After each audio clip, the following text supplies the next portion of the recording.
L'Australie rencontre le dirigeant d'une nation insulaire au centre d'une controverse régionale impliquant la Chine. Des experts veulent que TikTok fasse l'objet d'un examen plus approfondi. L'entreprise fait l'objet d'un procès suite au décès de 2 enfants. Des scientifiques chinois ont mis au point un système d'intelligence artificielle conçu pour tester la loyauté des gens envers le régime. Bienvenue dans Regard sur la Chine. L'Australie tente de renforcer ses liens dans le Pacifique. Cela fait partie des efforts du pays pour contrer l'influence de la Chine qui, selon lui, s'est étendue à sa propre arrière-cour. Voici la suite. Une réunion amicale entre le Premier ministre australien Albanese et son homologue des îles Salomon mercredi à Fidji. Mais une question importante continue de diviser les deux dirigeants. Un pacte de sécurité s'est immiscé entre eux. Un pacte que les îles Salomon ont récemment signé avec Pékin. Le pacte permet aux navires de la marine chinoise de venir dans la région. Les démocraties occidentales craignent que cette accessibilité n'ouvre la voie à la Chine pour renforcer son contrôle militaire dans la zone. Une zone qui se trouve en grande partie dans l'arrière-cour de l'Australie. Avant son entretien avec le Premier ministre des îles Salomon, Albanese a déclaré que le point de vue de l'Australie sur le pacte était déjà très clair. Nous serions préoccupés par toute présence permanente là-bas, dans les Salomon, et si proche, bien sûr, de l'Australie. Et nous ne pensons pas que cela soit dans l'intérêt de la région. Plus tôt cette année, Canberra a décrit le pacte Chine-Salomon comme le pire échec politique de l'Australie dans le Pacifique depuis la Seconde Guerre mondiale. L'Australie a également promis plus d'actions sur les questions climatiques et environ 360 millions de dollars réservés à l'aide régionale.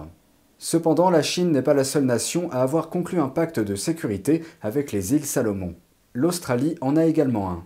En vertu de ce pacte, la police australienne est chargée de maintenir la paix dans la capitale du pays insulaire, depuis que des violences ont éclaté l'année dernière. La Nouvelle-Zélande a également commencé à travailler sur des plans de sécurité avec les îles Salomon.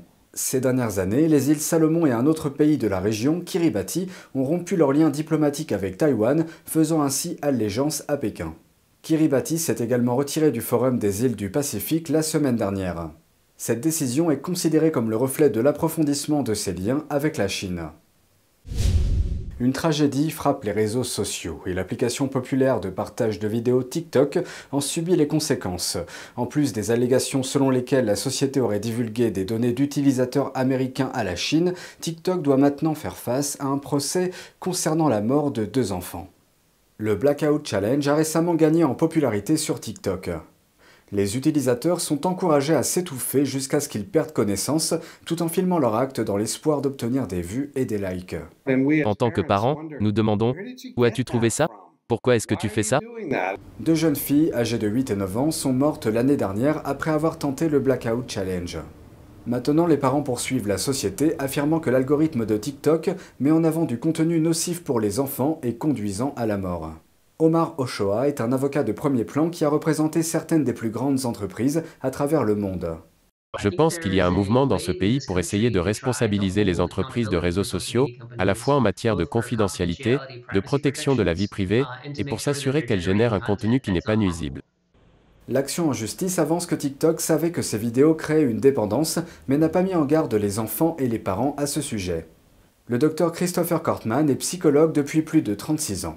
Il a même sa propre chaîne TikTok qui fait la promotion de la santé mentale et donne des conseils sur la parentalité.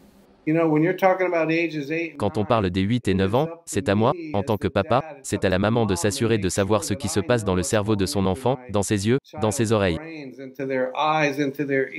Les 2 filles décédées ont reçu leur premier smartphone à l'âge de 7 et 8 ans seulement.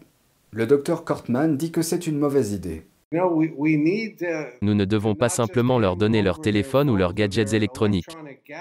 Il ne faut pas grand-chose pour influencer un enfant, il ne faut pas grand-chose pour traumatiser un enfant. Il ne faut pas grand-chose pour orienter un enfant dans une direction pathologique. Selon lui, même si les réseaux sociaux ont leur part de responsabilité, les parents doivent être plus conscients et plus proches de leurs enfants. Vous savez ce que vous pouvez faire? J'ai entendu parler de cette histoire d'étouffement. Tu as entendu parler de ce truc? Tu peux te tuer de cette façon. Et tu peux te faire des lésions cérébrales. Nous devons leur donner de meilleures informations. Malheureusement, parfois, ce n'est pas suffisant. L'une des mamans a expressément averti sa fille de 9 ans de ne jamais tenter le Blackout Challenge. Selon l'action en justice, la fille a compris. Mais seulement un mois plus tard, la fille a continué à regarder les vidéos et est morte en participant au défi. TikTok, le site web qui était le plus populaire l'année dernière, devançant même Google, affirme que le Blackout Challenge était déjà une tendance avant même que la plateforme ne décolle, faisant référence à un jeu d'étranglement populaire dans les années 90 et 2000.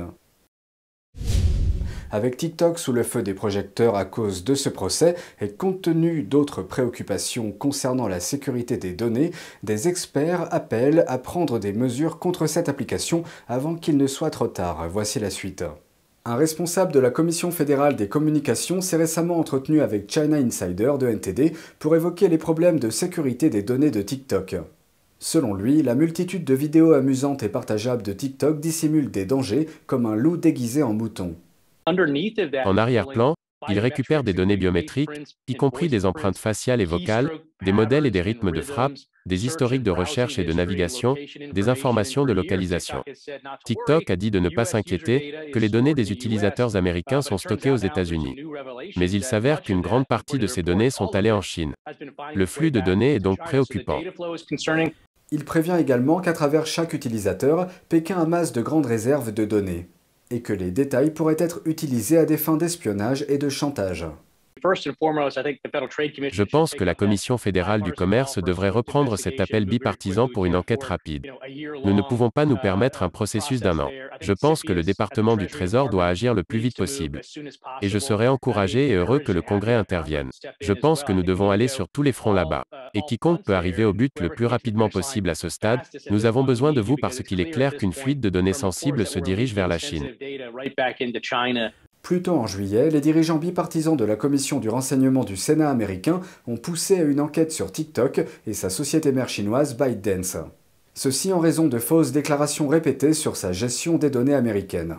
Pendant des années, TikTok n'a cessé de promettre qu'il n'avait jamais et ne partagerait jamais les données des utilisateurs américains avec le régime chinois. Cela implique le témoignage sous serment de son dirigeant devant le Congrès. Mais d'après des fuites audio de plus de 80 réunions internes de TikTok obtenues par BuzzFeed News, des employés de ByteDance basés en Chine ont eu accès à plusieurs reprises à des données non publiques liées aux utilisateurs américains de TikTok. Nous nous dirigeons maintenant vers le secteur des technologies pour examiner de plus près un nouveau système d'intelligence artificielle. À l'approche du 20e congrès national du Parti communiste chinois, ou PCC, un groupe de scientifiques chinois a offert un cadeau spécial au régime. Un centre scientifique local a présenté un système d'intelligence artificielle tout juste mis au point qui, selon les scientifiques, peut examiner la loyauté des gens envers le PCC simplement à travers leurs expressions faciales. Pour ce faire, le système d'IA extrait des informations à partir des caractéristiques épigénétiques et visuelles du visage d'une personne. Ces informations ainsi que d'autres détails seront utilisés pour évaluer la façon dont les membres du parti interagissent avec le programme de formation du PCC. Il indiquerait s'ils se concentrent sur le matériel de formation qui leur est donné, s'ils le reconnaissent et même s'ils le maîtrisent. La formation est constituée d'un système de théories dont le marxisme-léninisme et les stratégies des dirigeants du parti sur la manière de gouverner la Chine.